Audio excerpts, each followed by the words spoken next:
36 now. When I was 30, I was getting out of a 5-year relationship. My ex at the time asked me, where's happiness on my priority list? It wasn't there at all. So we hear a lot about Black Superwoman, but have you heard about John Henryism and the way it impacts Black men? First of all, I want to thank Aldous Hodge for sharing this example, and I want to use it to show how John Henryism negatively impacts Black men and the communities that they live in. I'm going to do that by showing how I would address this if this were my patient and what we would address together. As a psychologist, professor, scientist, and podcast host that specializes in Black health and well-being, cultural education is embedded in our session. So we would start with education because you can't address what you don't acknowledge, you can't acknowledge what you don't recognize, and you can't recognize what you haven't been educated to see. So John Henry was a Black man of immense physical strength and determination. He was a railroad worker who raced a steam-powered drill to prove that he could outmatch the machine. He won that race and then died with a hammer in his hand. Okay, so now let's fast forward to today.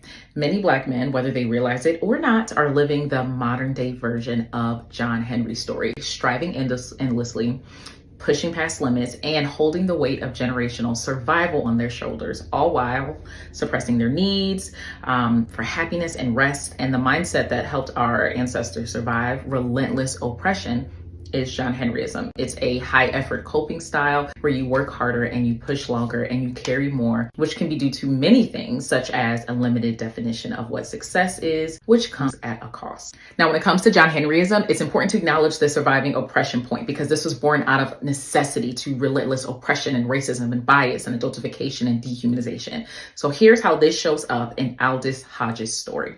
Because sometimes, growing up, when you're raised in survival, and I'm talking about my family, we done been through it. We used to live in our car. We've been homeless a few times.